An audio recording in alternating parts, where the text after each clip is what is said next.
Okay, good morning. It's the 3rd of July, 2022, and we're gonna lay this out. We've kind of got the thing set up. I know, why can't Dan use brass wing nuts? Because he's set underneath, so you'll have to reach under and grab them to adjust the gibs. But I think we've got the gibs in pretty good shape. And no side to side, so I think scraping it helped that out a great deal. So this is the feed nut. You'll probably be able to see that in the light. I drew a center line on it. It has to sit here underneath. And from that one, I'm going to set it on the cross feed screw and then line it up. And then I'm going to have to do a couple of fidgety things. One, it's got a little bit of air gap underneath, okay?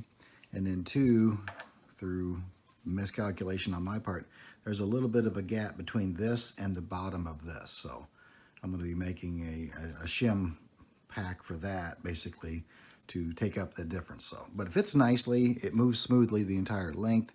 So we'll be using this to get it in perspective.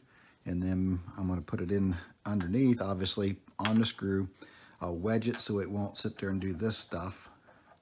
And then I'll center punch, and then we'll drill and tap those 5/16 18.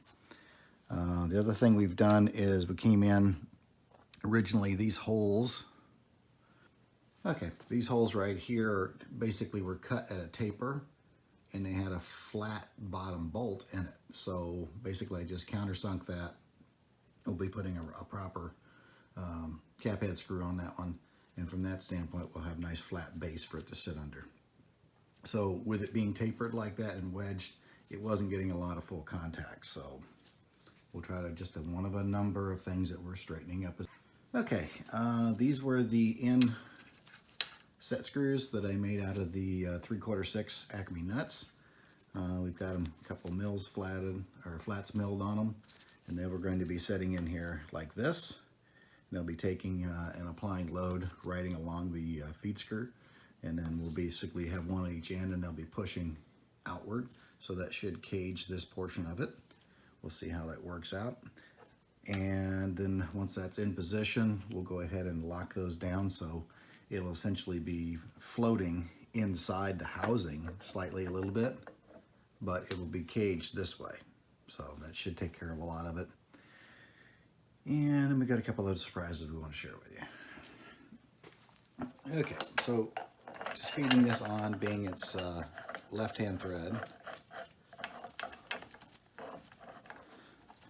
Both of those.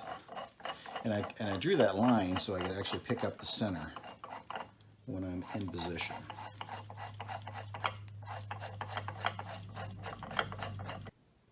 There you can get an idea of why I made that center mark, to scratch that up. So I'm gonna get a feeler gauge and gauge how much clearance I have, and then we'll go back. Okay, so just as a reminder, the top of the feed nut is sitting perpendicular to the housing itself, and I had to dismantle my feeler gauge to get adequate clearance, but based on that, it is sitting parallel now because of the shim is coming in at the center, kind of forcing it to sit level. It is coming in right at 47 and 5 is 52 thousandths. All right, it's been supported on both ends by the housing. The height should be right about where it's going to be. I'll make that shim to take that up, and that will hold that nut perpendicular to this housing. And then we should be able to come in, once that's done, come in underneath of it and probably put a little feeler gauge underneath just to take up any little bit of clearance underneath. Then we'll get that lined up, and then we will center punch that. And then we'll take it all back apart, drill it and tap it, and then get it all done. I'll bring you back.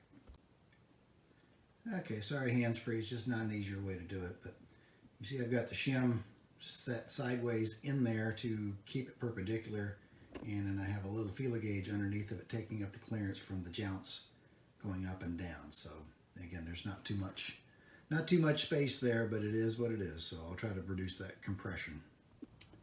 Okay, you can see again, it's not super critical here having it directly in line, but I've got that in the center of the bore. Now we're going to center punch that, or transfer punch it. Okay, years ago I bought a whole great gigantic bag full of these things, so I've got multiple sizes, and you can see that one. It's a nice straight on fit, so we're going to apply just a tap, transfer it.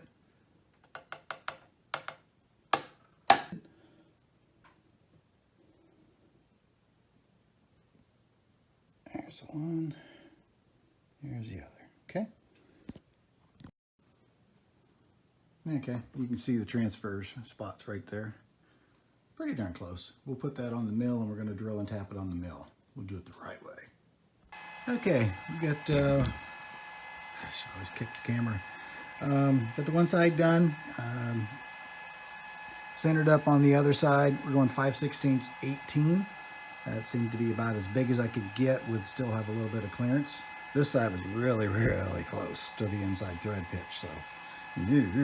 So anyway, with that, we'll go ahead and drill and tap this out and bring you back.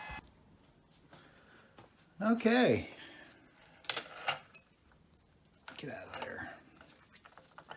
We have the nut drilled and tapped, ready to go. I did mark it left and right just so I would remember to save myself another trip. And I don't have the shim in it yet because I need to finish making it. We'll line those up. 5/16 18. Come here, you. Oh, well, look at that. Holy crap. Now, there's a really, really tight tolerance on this thing. There cannot be much wiggle in this drama. So they're in position. I've got the shim right here just for the gig. It's a miracle, folks. We got the holes straight the first time. This is going to be a ball game thing that I'm going to have to play with for a bit. We'll get that squared away, and that'll take out that little bit. Probably going to have to be slightly thicker than what I have here. Put a little pressure down, get it installed. That way it's under a bit of a preload, and then it should hold it in position without too much trouble. Good news is, as far as lengthwise, the bores are pretty close. We should be in good shape. Okay, so just as a reminder, these are going on each end. There are thrust bearings and slip washers going into each end, and then we will be bringing you back into more drama. All right, thanks for watching.